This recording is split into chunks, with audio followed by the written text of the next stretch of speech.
Hello dear students, welcome back to my channel physics SPC. Electrostatic का एक question. A positively charge pendulum is oscillating in a uniform electric field. Positively charge है और uniform electric field as on figure दे रखा है। It's time period of SHM as compare to that, compare when it was uncharged, mg greater than qe, will increase, will decrease, will not change, will first increase then decrease। ठीक है, solution. तो time period of simple pendulum का formula क्या होता है? Time period of simple pendulum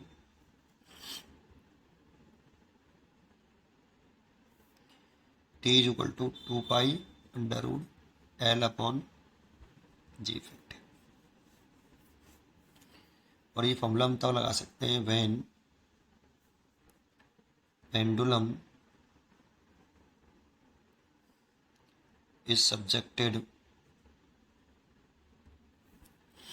to applied constant force। और यहाँ here G factor is equal to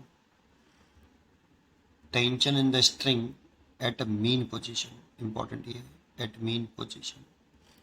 mean position का हो या इक्विलिब्रियम पोजीशन का हो, एक ही बात। डिवाइड बाई मास, ये इंपॉर्टेंट है।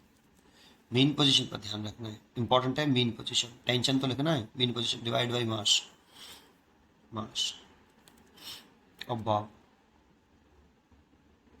ठीक, जैसे व्हेन पेंडुलम जब कैसा था, अनचार्ज था। जब पेंडुलम अनचार्ज है, उस पर कोई चार्ज नहीं है, जैसे ये इसकी लेंथ एल है और ये पेंडुलम का मास हो गया, तो इस पर दो ही फोर्स लग रहे हैं, एक mg अर्थ लगा रही है और एक टेंशन। ठीक है ना, ये बॉब पे दो फोर्स लग रहे हैं, एक टी और एक mg, और ये इस पर नेट फोर्स जीरो। देखो इसको, टी mg को बैलेंस कर लेगा और टी ने mg को बैलेंस किया, तो इन मीन पोजीशन, ये इसकी मीन पोजीशन है बेटा, ये मीन पोजीशन है, क्योंकि इस जगह पर नेट फोर्स जीरो है। तो at mean position T mean position is equal to mg, इसीलिए जी इफेक्टिव लिखें। तो tension mean position divide by mass of ball, mg over m से m cancel, then G effective बराबर G. इसीलिए इस वाले केस में जो टेंशन है T, वो 2 pi under root L upon G effective is called H G, इसलिए जी इतना। लेकिन इस वाले केस में देखें, ये सेकंड केस और ये फर्स्ट केस। इस वाले केस में पेंडुलम पे चार्ज है और दूसरा वो से एक एक्सटर्नल यूनिफॉर्म इलेक्ट्रिक फील्ड में रखा गया है। और जब कोई पॉजिटिव चार्ज किसी एक्सटर्नल यूनिफॉर्म इलेक्ट्रिक फील्ड में रखा हो, तो उस पर एक फोर्स लगता है F बराबर QE। और अगर वो पॉजिटिव चार्ज है तो फोर्स इलेक्ट्रिक फील्ड की डायरेक्शन में, और नेगेटिव चार्ज है तो फोर्स इलेक्ट्रिक फील्ड के अपोजिट डायरेक्शन में लगता है। तो इस पर एक तो अर्थ फोर्स लगा रही होगी mg, एक टेंशन लग रहा हो स्ट्रिंग का बॉब पर, और एक पॉजिटिव चार्ज है तो फोर्स इलेक्ट्रिक फील्ड की डायरेक्शन में लगेगा, ये QE। और mg यहाँ पर q से बड़ा बता रहा है, mg is greater than QE। तो देखो ये दोनों मिलके mg को बैलेंस कर लेंगे, ये दोनों मिलके। तो ये भी इसकी मीन पोजीशन ही है, ये भी इसी की यही रहेगी मीन पोजीशन, क्योंकि यहाँ पर नेट फोर्स जीरो करना है। तो T प्लस QE बैलेंस कर लें किसको, mg को। तो देखो mg बड़ा है QE से, अगर mg QE से बड़ा है तो T प्लस QE मिलकर mg को बैलेंस कर लेंगे।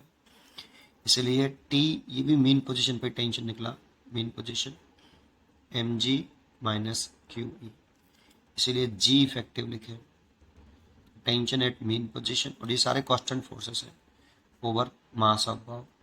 तो mg minus QE over M, M से एम कैंसिल कर देंगे तो जी इफेक्टिव जो आएगा वो आएगा जी माइनस, एक बार इसके नीचे एक बार इसके नीचे लिख लो, क्यू ई बाई एम। इसलिए जो नया टाइम पीरियड होगा टी डैश वो 2 pi under root L upon G minus Q E by M. देखो यहाँ जो ये जी इफेक्टिव है इस जगह का वो लेस देन है जी से, पहले जो आ रहा था वो जी आ रहा था, अब जी से कम आ रहा है, इसलिए ये वाली वैल्यू जी से कम है, इसीलिए ये कम है तो टेंशन बढ़ जाएगा बेटा, क्योंकि जी इफेक्टिव डिक्रीज हो गया, ये डिक्रीज पहले के कंपेयरिंग, पहले जी था अब जी माइनस क्यू बाई एम है, अगर ये डिक्रीज हो रहा है तो उस वाले कंडीशन में ये इंक्रीज हो जाएगा, इंक्रीज। इसीलिए हम लिख सकते हैं कि जो टेंशन है T time period, sorry tension कह रहा हूँ, टाइम पीरियड, ये this is a time period, ये तो टाइम पीरियड है बेटा टी डैश, ये टेंशन था स्ट्रिंग का मेन पोजीशन वाला, है ना, सही लिखा मैंने।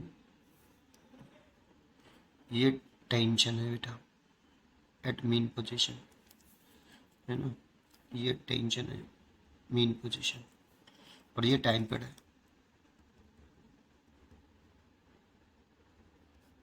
ये भी टाइम पीरियड है, ये इंक्रीज हो गया है, तो टाइम पीरियड जो हो गया है वो क्या हो गया है, time period will increase, will increase, ठीक है।